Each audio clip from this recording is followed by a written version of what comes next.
Coach, how pleased are you landing these new players considering what you set out to accomplish during the signing period? I'm very pleased. Pitching's kind of one of the big things. It's tough to find good pitchers that are going to help us get to that next stage. It doesn't matter where you go; it's tough to find.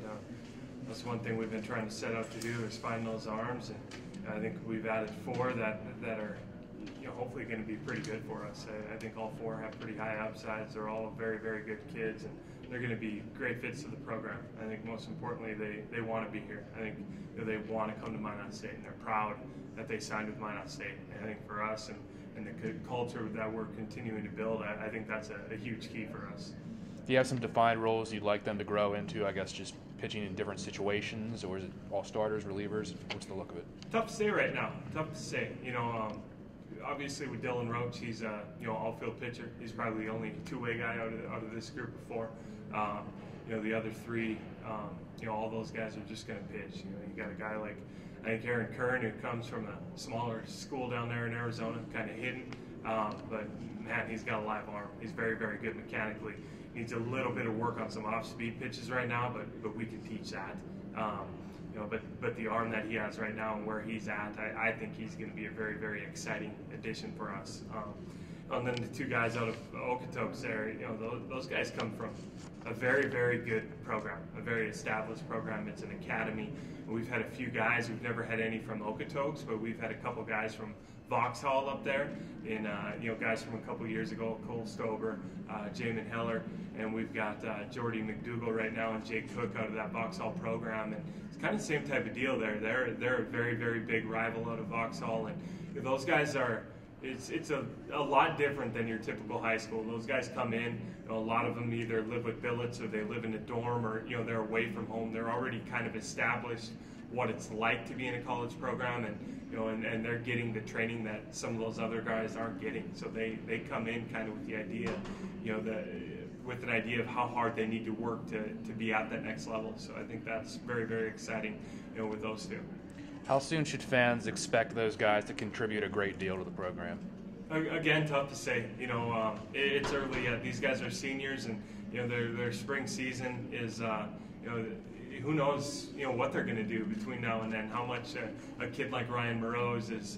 6'3", 170 pounds. We like to think that he's going to fill out and get a little more athletic, and it's his first year in that Okotoks program. So I think a guy like him, and then same with Parker, being a lefty. I think with them, it's. Sky's the limit. Who knows? By the time this, from what they are now to a full year from now, what they are by then, who knows? It's anybody's guess. I mean, they could be night and day. They could be a little bit better velo-wise, and maybe they just learn to pitch better. So we hope that they're going to come in and have a chance to pitch some big innings for us right away. And I think with all four of them, there's a chance that could happen. Do you ever have concern, especially with pitchers, freshmen, bringing them right into, as freshmen, because, obviously the pitching staff struggled this year. Do you ever last year, do you ever worry that maybe it puts a little more pressure on them that can affect their performance? Does that have anything to do with maybe holding freshman pitchers out, maybe a season or a couple games? Or Yeah, well, it is a huge adjustment, especially for pitchers on the mound. I think we've figured that out historically, and it takes a special pitcher to come in that first year and be very, very good, or pitch up to their capabilities. And a lot of times those guys are going to end up going to D1s or schools like that. But what we're hoping that we can do is kind of speed up this process with them. Get them comfortable with it, get them ready for it. The biggest thing that all four of them are going to have to do is learn how to pitch, kind of all over again. I think those guys throw hard enough and they're good enough right now. We're at that high school level. It doesn't matter if you're in Arizona or up in Alberta.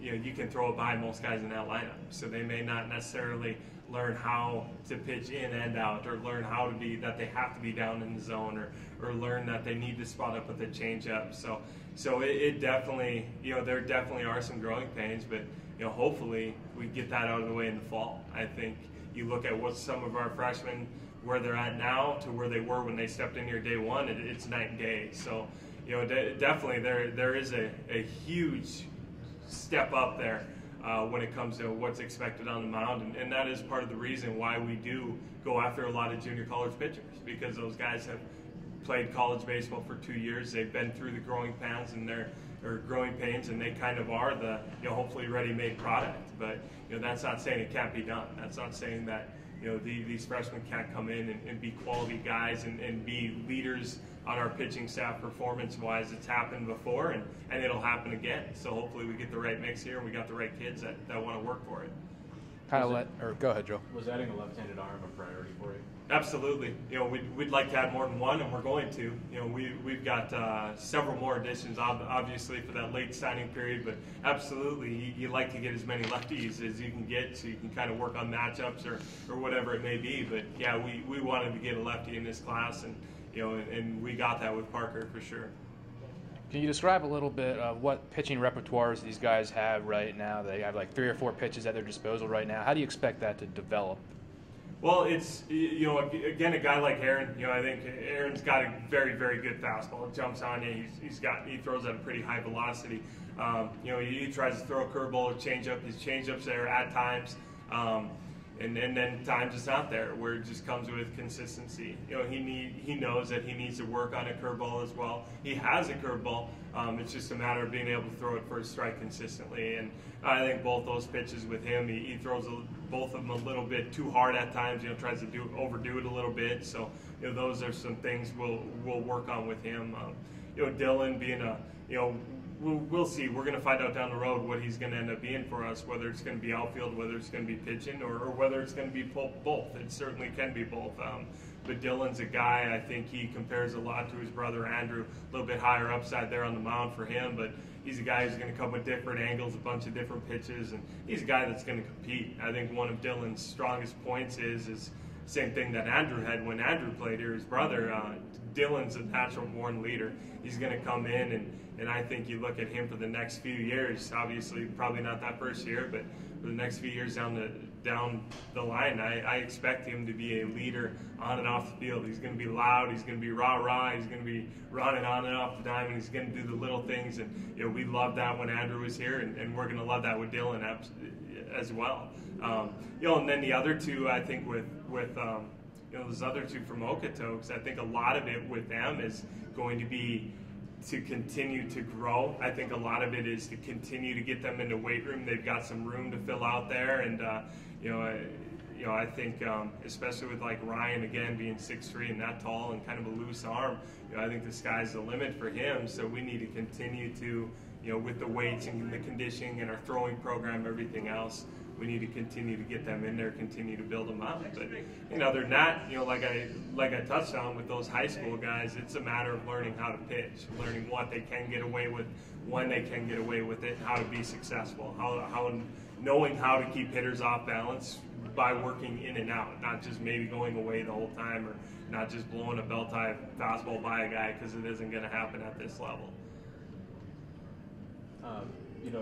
Considering last year and the way the pitching staff struggled at times, is pitching, and as you mentioned, you still have guys that you want to bring in, is pitching perhaps the biggest void that you're hoping to fill with this signing period? Obviously you have other areas that I'm sure you're going to want to address, but is pitching number one for you right now? Absolutely, hands down. I think if you look at from last year to where we're at now, it's night and day. I think you look at position-wise, we're set up to be very, very good, and we've got depth. We've got depth at catcher, at first, at short, at second, anywhere. We've never had that kind of depth in our program. So if a guy's scuffling a little bit, you don't just have to keep throwing him out there. If a guy's banged up, or if our shortstop's hurt, guys aren't going to be looking at each other going, "Oh boy, what now?" We got guys that can step in there. We got a lot of versatile guys that are going to do a good job for us. And with that depth, we've got some freshmen that are going to be key parts to our team down the road this year and down the road. So. There's maybe, we talked about with this class, maybe looking at getting a couple young catchers. That's a piece we're going to look at for this late signing period. Possibly, probably another outfielder yet. We lose 3 senior outfielders out there, but we do got a couple young ones coming up that are going to be pretty good. One local guy, Alex Mack, who's going to do a nice job out there for us. So, it's just kind of, filling in some of the holes, or continuing to do what we're trying to do. And, I think the big spot where we're at now, and it's kind of refreshing, is years past when we're trying to build up, it was almost you know, we'll take anyone and everyone. You know, we're trying to piece in guys all over the place, and now we've finally got it to what we need. You know, we know what the layout looks like. We know what it takes to get to that next level, and we feel like we know how to get there. So I think with those arms, it's you know, we were in an unfortunate situation last year where we had a couple guys ineligible that really hurt us. You know, and lesson learned there. You know, we're trying to go after the guys with a little bit better marks GPA wise and things like that. Again, guys who want to be here, guys who want to get that degree, guys who want to excel in the classroom, on and off the field. That's a big part of it. So I felt like last year that really handicapped us, and we were using guys in extended roles. Maybe guys who were only 1 inning guys were having to throw, you know, 3 times that week, or having to throw 2-3 innings, and that starts to wear on a bullpen. It starts to wear on your starters, and you know, I think especially this year we're going to have a lot more guys that can be used in multiple situations, so guys that should be used or are going to be used where they should be used, and I think that's going to be a big benefit for us this spring, and we're going to see that immediately right away when we start up in February, and hopefully having more arms is going to contribute to success throughout the season like we think it will. And you know, now it's just a matter of obviously replacing what we lose after this year with our seniors, and then continuing to get better, because it doesn't matter if we win the Northern Sun, or you know, if we're third, or if we make regionals, whatever it is, your goal is always to get better. You're never going to want to stay at that one level. So obviously we're looking at several more arms, you know, here in the spring for sure.